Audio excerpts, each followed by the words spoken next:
All right. So, how is insurance like dating? So, the textbook says this. I'll read you the dry, boring version of what the textbook says, and then I'll tell you how it's like dating. So, the textbook talks about the contestability period and the suicide provision. Note that when buying new insurance, there is a 2-year period during which the policy can be contested for misstatement of a material fact. And after 2 years, the policy becomes incontestable except for case where fraud is proven. There is also a 2-year suicide exclusion with all individually owned insurance policies. When exercising the contractual right of conversion, the contestability period and the suicide clause are not reset with the new higher cost coverage. When exercising the right of reinstatement, the contestability period and suicide exclusion reset. I don't know about you, but that's pretty boring stuff. So let's make it a little bit more interesting. So, how is insurance like dating? Okay. So, dating and insurance. You get into a new relationship or you get into a new contract. It has begun. So, first thing you got to do, you got to build some trust, right? Insurance does the same. You got to build trust with them. So, with dating, as you get to know the person, you're going to build that trust that way. You're going to see, have they lied to you? Is there anything that they have said that, comes to fruition in regards to, oh, so your roommate who was the opposite gender wasn't platonic, so that's a little shady. You find things like that, I'll be like, yeah, you know what, there's too much shady things. You're not being honest in this relationship. I don't want to be part of it.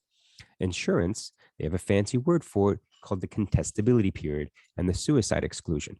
These are ways that insurance, these are the trust issues, as I call it, in the insurance world, right? Did you lie to me? And did you get the insurance for an ill intention, right? Suicide clause. So this is for the first 2 years.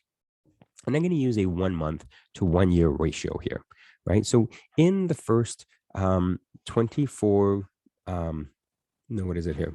Yeah, in the first 24 days, right? So the first 2 years, 1 day to 1 month ratio, right? So 24 months is 2 years for the insurance, 24 days for dating.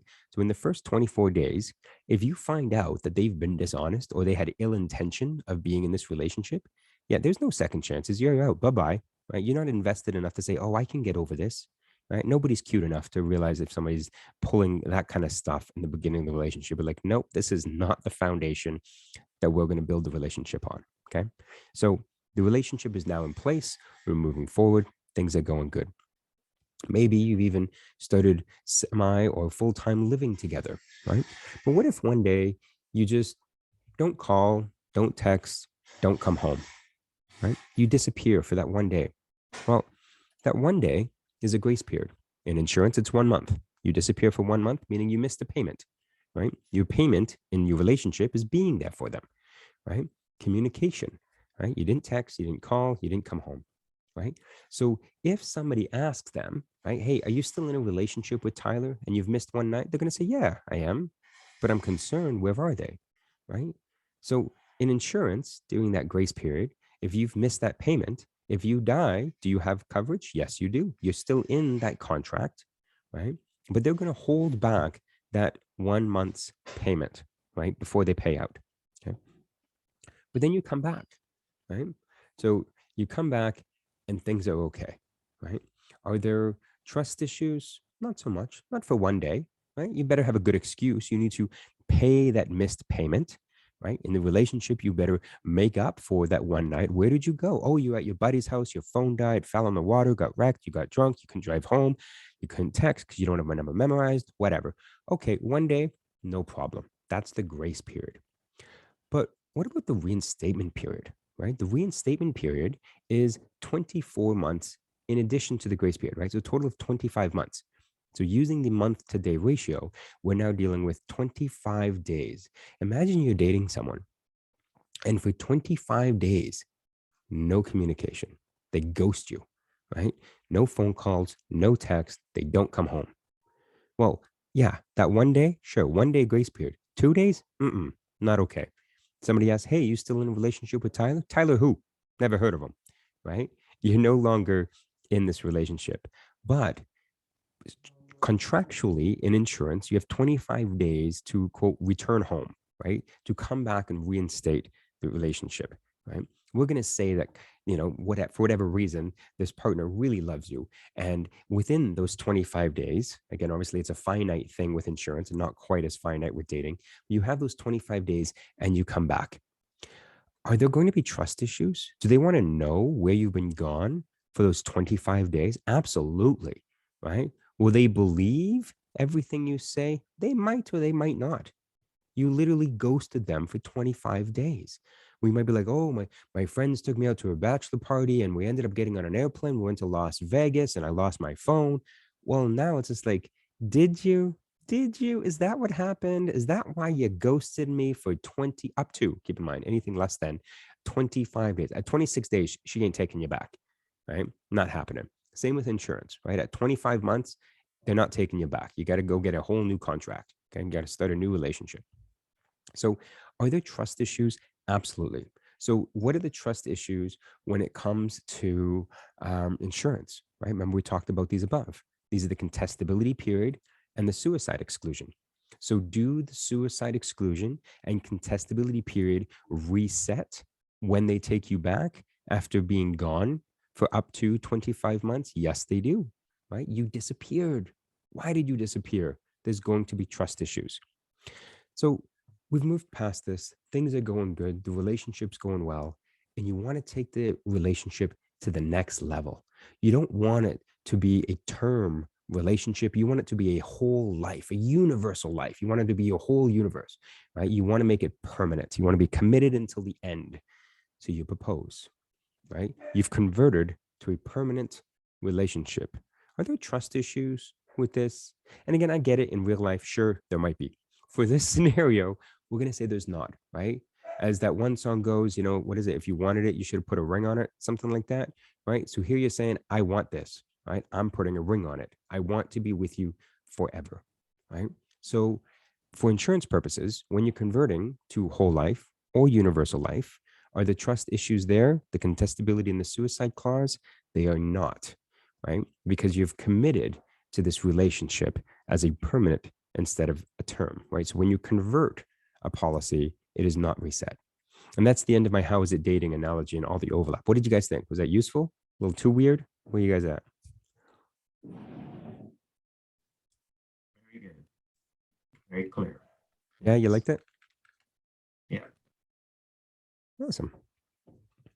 Good. Glad it worked. We got a thumbs up from Hanif. Perfect. Perfect. Everybody else? Does it work? Should we keep it? Muhammad said very nice. Excellent. All right. Tyler, I think that's a pretty rocky relationship. Dating. Yes. It's true. It's true. Yeah, perfect.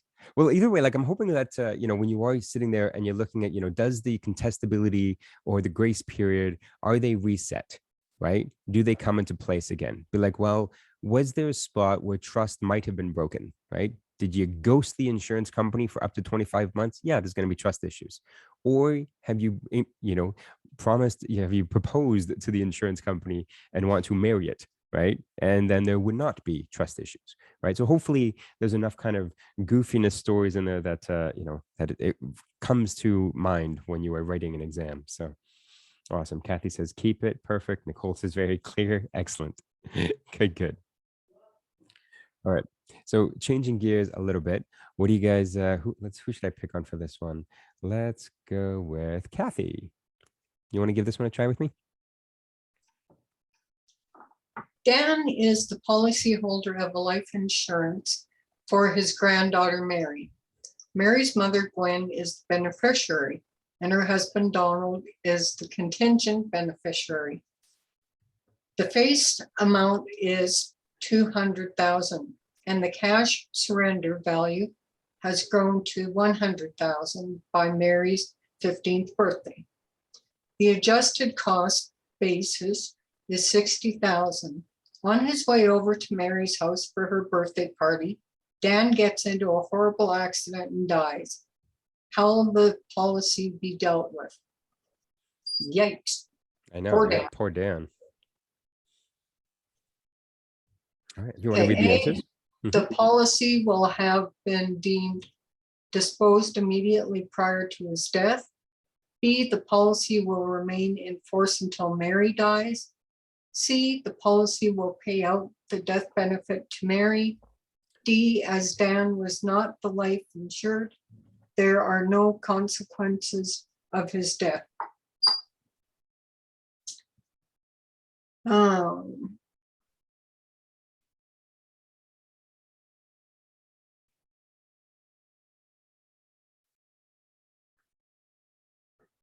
I'd say A, the policy will have been deemed disposed immediately prior to his death. You are correct. Yeah, because he is the policy owner and there's no contingent policy owner named, then as soon as the policy owner dies, it's disposed. It's no different than Dan going in and says, hey, I want to cancel this policy, right? He's liquefied this asset. So, yeah. So he should have named Mary's mother or someone else as the successor policy owner or the contingent policy owner. Because obviously, especially with 2 generations, right? He's the grandfather. So the likelihood of him outliving Mary is very, very low, right? He's got decades upon decades on her. And so having a contingency plan it was a major oversight with whoever set this plan up, right? So excellent.